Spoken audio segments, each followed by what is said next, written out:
Red rose পর্ব ৩ লাভ at first sight. লেখিকা ফারহানা নিজু। লেখিকার কিছু সতর্কমূলক বার্তা কঠোরভাবে প্রাপ্তবয়স্ক এবং মুক্তমনাদের জন্য উন্মুক্ত। শীতের স্নিগ্ধতায় সকাল সকাল গায়ে জ্যাকেট জড়িয়ে বার্লিনের বার্ড কলেজ বার্লিনের সামনে দাঁড়িয়ে আছে উৎসা। ওর সাথে আছে সিরাত। উৎসার আজ ফার্স্ট ক্লাস, ভীষণ এক্সাইটেড সে। বাইরের দেশে এমন একটা কলেজে চান্স পাওয়া সত্যিই ভাগ্যের ব্যাপার। হয়তো উৎসার ভাগ্য ভালো, তাই সে পেয়েছে। মনে মনে আল্লাহকে শুকরিয়া প্রকাশ করলো উৎসা। কলেজের ভেতরে প্রবেশ করলো দুজনে। অত্যঙ্কর ক্লাস। যেহেতু উৎসা মানবিক নিয়েই ডিগ্রি করবে, তাই নিজের ক্লাসের উদ্দেশ্যে রওনা দিল। 5 মিনিট হয়েছে, হেলিকপ্টার এসে ল্যান্ড করেছে যথার্থ স্থানে। ঐশ্বর্য সে কখন থেকে মুখে মাস্ক লাগিয়ে শুয়ে আছে। কেয়া আইস কিউব এনে ওর মুখে দিয়ে দিল। ঐশ্বর্য হকচকিয়ে উঠে গেল। What the hell! জিসান আর কেয়া হেসে উঠল। ঐশ্বর্য বিরক্ত হয়। জাস্ট শ্যাট আপ, বিরক্ত করা বন্ধ কর প্লিজ। জিসান ঐশ্বর্যের ভাবসাব কিছুই বুঝল না।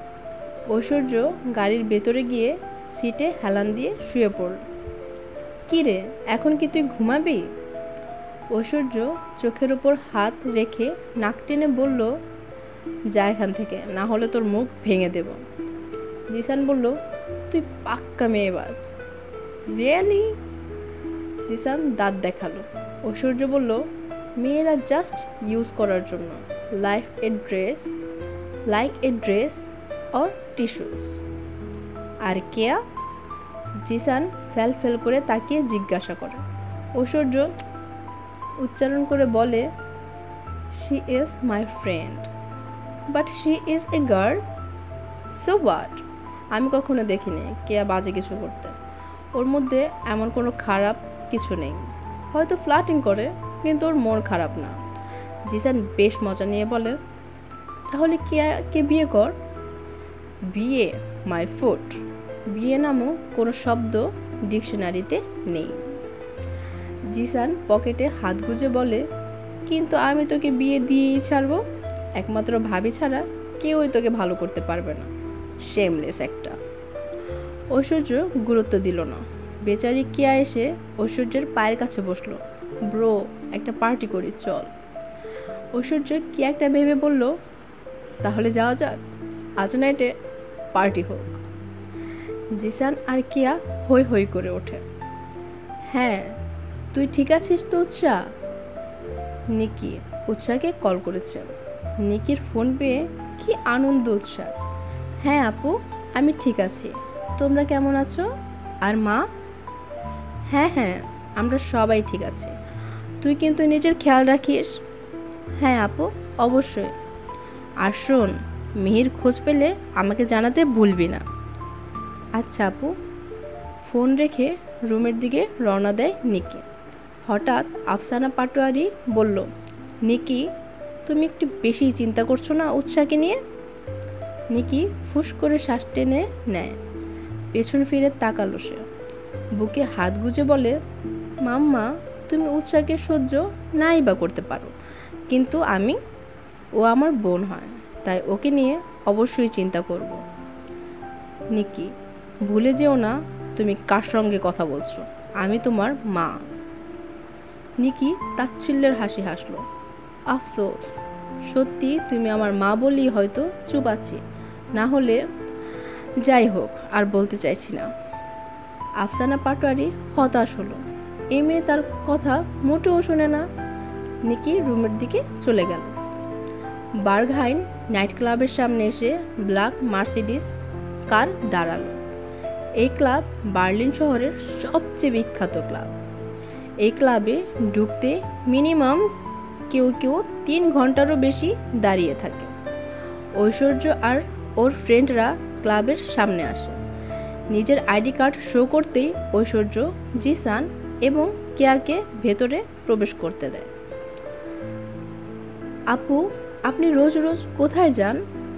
হোস্টেলের একটি মেয়ে রোজ সন্ধ্যায় নিজের কাজে যায়। মেয়েটি কায়রা, 3 বছর ধরে এই শহরে আছে।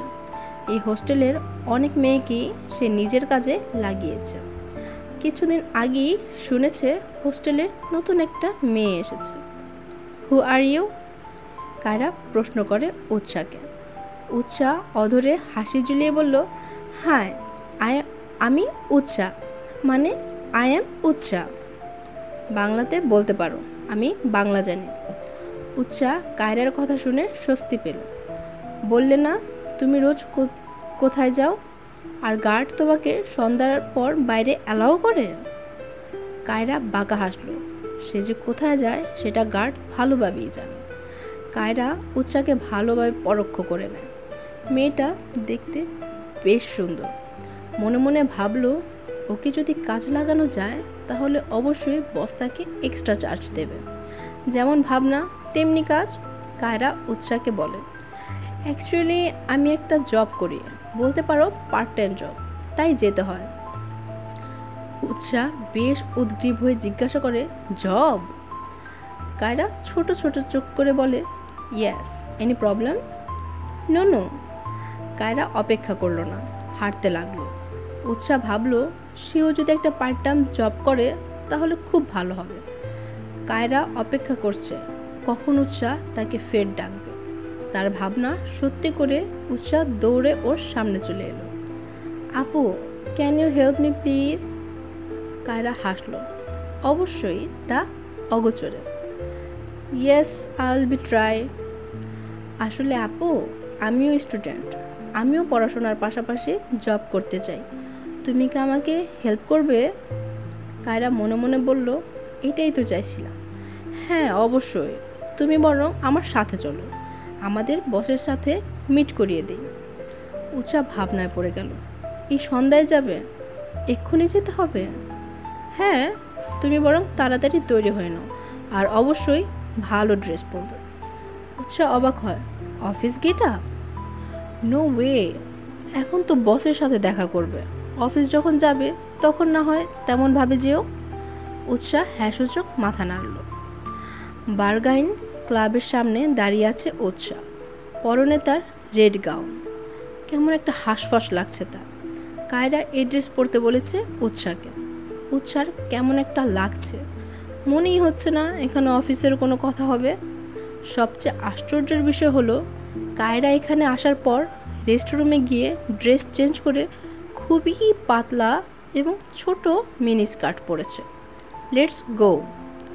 আপু, এখানে তো অনেক লোকজন, এখানে আমার যাওয়া কি ঠিক হবে? কায়রা উৎসার কথায় বেশ বিরক্ত হয়। এই মেয়েটা অতিরিক্ত প্রশ্ন করে। দেখো উৎসা, স্যার ভেতরেই আছেন, আর তোমাকে অবশ্যই ভেতরে যেতে হবে। নিশ্চয় উনি তোমার সাথে বাইরে এসে দেখা করবে না। উৎসার আর কোনো কথাই শুনল না কায়রা। উৎসাকে নিয়ে ভেতরে প্রবেশ করল। খুব জোরে সাউন্ড বক্সে গান বাজছে ক্লাবে। কেউ কেউ কাপল ডান্স করছে, কেউ বা নিজেদের মধ্যে ক্লোজ হচ্ছে। উৎসাকে স্টেজের মাঝখানে দাঁড় করিয়ে দিল কায়রা। ঐশ্বর্য একটা ব্রিটিশ এক মেয়ের সাথে ডেসপারেটলি ক্লোজ হওয়ার চেষ্টা করছে। হঠাৎ করেই হোস্টার বলল, ladies and gentleman, welcome to Berghain club. Today we have bought a surprise for you, so please draw your attention to the stage. সবাই স্টেজের দিকে তাকাতেই এক কৃত্রিম আলো এসে পড়ল উৎসার উপর। লাইটের আলোয় পরনের লাল গাউন জ্বলজ্বল করে উঠল। উৎসা চোখ মুখ খিচিয়ে বন্ধ করে নেয়। ঐশ্বর্য বেখেয়ালিভাবে তাকায় উৎসার দিকে। ঠোঁট কিঞ্চিত ফাঁক হয়ে গেল তার। উৎসা পিট চুপ করে তাকালো আশেপাশে। এত এত মানুষ দেখে তার ভয় করছে খুব। আশেপাশে এলোমেলো দৃষ্টি ফেলছে সে। জিসান আর কেয়া উৎসাকে দেখে হা হয়ে গেল। কায়রা ফের বলল, if the lucky man want to spend the night with this beautiful girl privately tonight then drop the money. Utsa কায়রার কথা শুনে চমকে ওঠে। কি বলছো তুমি এসব আপু? আমি যাচ্ছি, বাই। কায়রা উৎসার হাত চেপে ধরে। স্টপ, তুমি এসেছো নিজের ইচ্ছা, যাবে আমাদের ইচ্ছা। উৎসা কায়রাকে এক প্রকার ধাক্কা দিয়ে ফেলে দেয়। অসভ্য মেয়ে, আমাকে মিথ্যা বলে এখানে এনেছে। ঐশ্বর্য তীক্ষ্ণ দৃষ্টি নিক্ষেপ করে উৎসার পানে। বিড়বিড় করে আওড়ালো, রেড রোজ।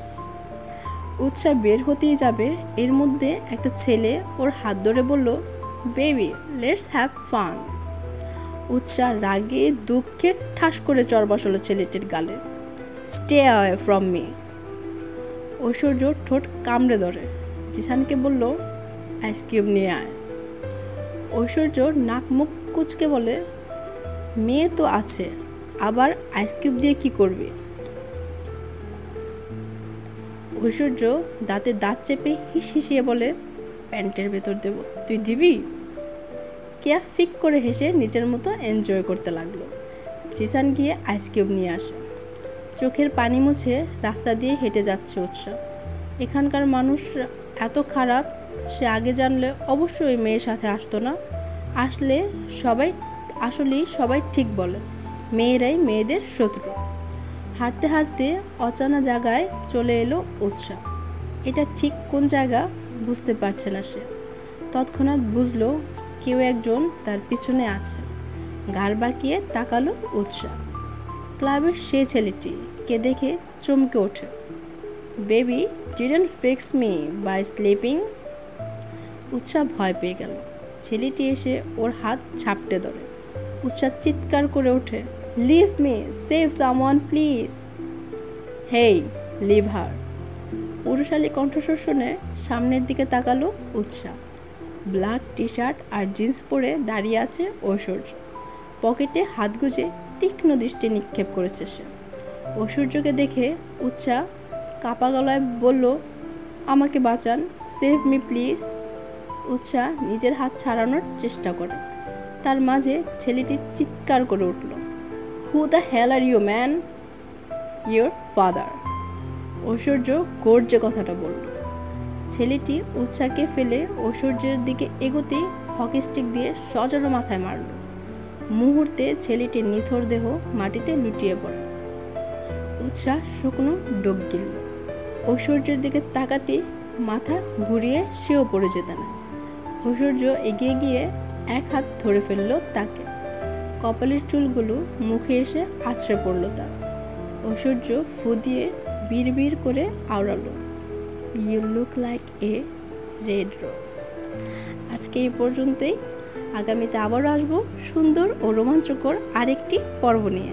সবাই ভালো থাকবেন, আর please like, share and do subscribe আমার ছোট্ট ঔপন্যাসিক আমি।